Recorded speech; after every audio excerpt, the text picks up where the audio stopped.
Au cours des dernières années, la boxe a commencé à perdre en popularité et en attrait par rapport aux arts martiaux mixtes, selon de nombreux fans et experts. Cela est principalement dû à l'augmentation de la popularité de l'UFC, le championnat ultime de combat où les meilleurs combattants de la planète s'affrontent. Dans cet épisode, nous voulons te montrer les 30 KO les plus impressionnants en MMA. Michael Page vs Evangelista Santos. Au deuxième round, Page a attendu que son adversaire attaque, puis s'est agenouillé et a mis Santos KO. Dave Gallant vs Ross Pearson. Après 3 rounds compétitifs, principalement au sol, dans la dernière minute du combat, Gallant a osé avec un coup de pied mortel qui a envoyé Pearson dans un KO retentissant. Ladarius Jackson vs Jared Goodman. Au début du troisième round, Jared a sauté en avant avec son genou et a frappé le menton de son adversaire, ce qui a poussé l'arbitre à arrêter le combat. Christian Aguilera. L'uppercut droit de Christian a terminé le combat au deuxième round, mettant Ricardo KO. Brendan Allen vs Larry Crowe. Après une attaque prolongée, Larry a manqué un crochet gauche entrant et est immédiatement tombé sur le tapis. Shayna n'a pas eu besoin de l'achever au sol, et le combat s'est arrêté à peine 71 secondes après le début. Camille Onizuk vs Christian Bielski. Au troisième round, Camille a frappé son adversaire à la tête avec précision avec sa jambe, faisant tomber Christian.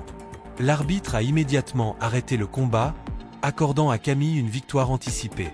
Cortez vs Lucas de Padilla. Au premier round, Monte a lancé une grande combinaison qui a secoué son adversaire, puis l'a achevé au sol, et l'arbitre a arrêté le combat. Juan Arculeta vs Robbie Peralta. Au début du troisième round, un coup rapide d'Arculeta a terminé le combat avec un brillant KO. Hamasai vs Bobby Walker. Au début du deuxième round, Hamasai lance un coup de pied précis avec un saut de genou à la tête, achevant son adversaire. Bokang vs René Catalon. Au début du premier round, un coup de pied au rapide de Bokang a terminé le combat avec un KO.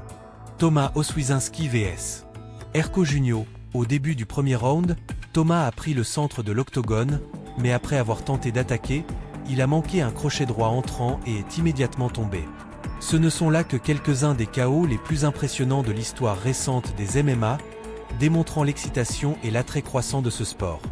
Hector Cortina vs Tyler Bradford. Tyler a mis Hector KO au premier round. Mamed Khalidov vs Scott Askham. Après quelques échanges initiaux prudents, Kolodov a sauté en avant et a lancé un coup de pied sauté, atterrissant parfaitement son pied droit sur la mâchoire du champion. Rafael Carvalho vs Melvin Manoff. Leur premier combat s'est terminé par une décision partagée controversée. Lors de la revanche, Rafael a défendu son titre mondial des poids moyens. Je vais te donner quelques enseignements que l'on peut tirer du thème des KO en arts martiaux mixtes, MMA et en boxe. Préparation et technique. Les KO spectaculaires montrent l'importance de la préparation et de la technique. Les combattants consacrent des années à perfectionner leurs compétences, et un seul coup bien exécuté peut changer le cours d'un combat. Préparation. Entraînement physique. Force et conditionnement. Les combattants suivent des programmes rigoureux de force et de conditionnement pour améliorer leur endurance, leur force musculaire et leur capacité cardiovasculaire. Cela inclut le lever de poids, l'entraînement à haute intensité, II, et les exercices de résistance. Flexibilité et mobilité. La flexibilité et la mobilité sont essentielles pour exécuter correctement les techniques et éviter les blessures. Les combattants intègrent des étirements dynamiques et statiques, ainsi que du yoga ou du pilate dans leur routine. Nutrition et récupération. L'alimentation et la nutrition jouent un rôle crucial dans la préparation. Les combattants suivent des régimes spécifiques pour maintenir leur poids optimal et maximiser leur énergie et leur récupération. La récupération comprend des techniques comme les massages, les bains de glace et un sommeil adéquat. Entraînement mental. Visualisation. De nombreux combattants pratiquent la visualisation pour anticiper leurs mouvements et leurs stratégies pendant le combat. Se visualiser en train de réussir peut améliorer la confiance et la performance. Mindfulness et méditation. La méditation et les pratiques de mindfulness aident les combattants à rester calmes et concentrés pendant le combat, réduisant le stress et améliorant la prise de décision. Étude de l'adversaire. Analyse vidéo. Les combattants et leurs entraîneurs étudient des vidéos de leurs adversaires pour identifier les schémas, les forces et les faiblesses. Ces informations sont utilisées pour développer une stratégie de combat spécifique.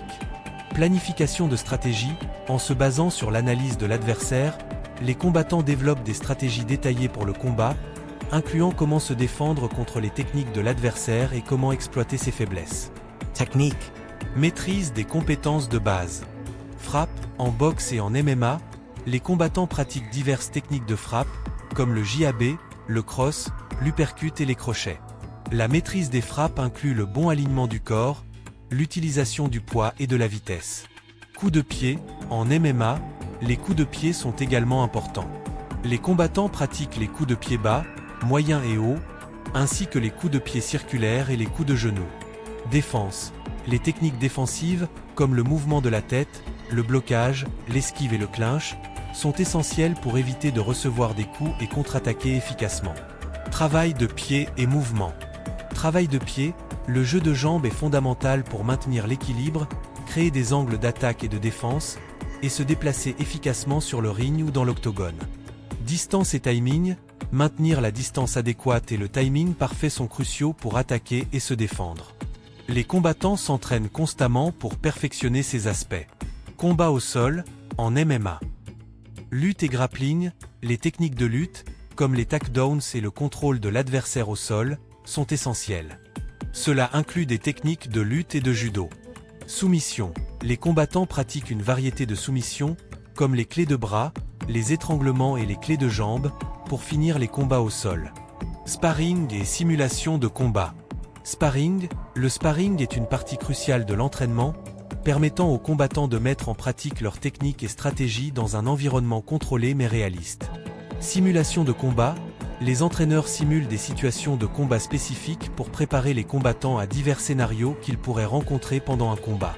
Conclusion. La préparation et la technique sont la colonne vertébrale du succès dans les sports de combat. Un combattant bien préparé et techniquement solide peut s'adapter à différentes situations et adversaires, maximisant ses chances de victoire.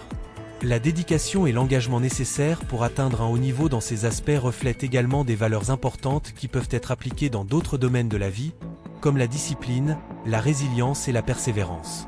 Patience et stratégie. De nombreux chaos se produisent lorsqu'un combattant attend patiemment le bon moment pour attaquer. La patience et la stratégie sont cruciales en MMA, car une attaque impulsive peut conduire à des erreurs. Résilience et récupération. Que ce soit en victoire ou en défaite, les combattants montrent une résilience incroyable. Ils apprennent de leurs erreurs et reviennent plus forts, ce qui est une leçon précieuse sur la récupération et la croissance personnelle. Respect et esprit sportif. Malgré l'intensité des combats, les combattants montrent souvent un respect mutuel avant et après le combat. Cela souligne l'importance du respect et de l'esprit sportif dans tous les aspects de la vie. Adaptabilité. Les MMA exigent que les combattants soient polyvalents et capables de s'adapter rapidement à différentes situations. Cette capacité à s'adapter est également précieuse dans la vie, où les circonstances peuvent changer rapidement. Concentration et focus. Les combattants ont besoin d'un haut niveau de concentration et de focus pendant les combats. Maintenir la concentration sur des objectifs importants est une compétence essentielle tant dans le sport que dans la vie quotidienne. La valeur de l'entraînement constant. Le succès en MMA et en boxe ne se réalise pas du jour au lendemain. L'entraînement constant et la dévotion sont fondamentaux, une leçon applicable à tout objectif que l'on souhaite atteindre. Le risque et la récompense. Les combattants prennent de grands risques chaque fois qu'ils montent sur le ring ou dans l'octogone. Cet équilibre entre risque et récompense fait partie de nombreuses décisions dans la vie. Autodiscipline. Le niveau d'autodiscipline requis pour être un combattant professionnel est énorme. Cette autodiscipline peut inspirer les autres à maintenir un fort engagement envers leurs propres objectifs. L'importance du contrôle émotionnel. Rester calme sous pression et ne pas se laisser emporter par les émotions pendant un combat est cruciale. Cette leçon sur le contrôle émotionnel est précieuse dans de nombreux domaines de la vie. Ces enseignements montrent comment les sports de combat, au-delà de la compétition physique, offrent des leçons précieuses applicables à de nombreux aspects de la vie. Merci de nous avoir accompagnés dans cette vidéo. Je vous invite à vous abonner, à liker et à activer la cloche pour ne pas manquer les prochaines vidéos. À la prochaine!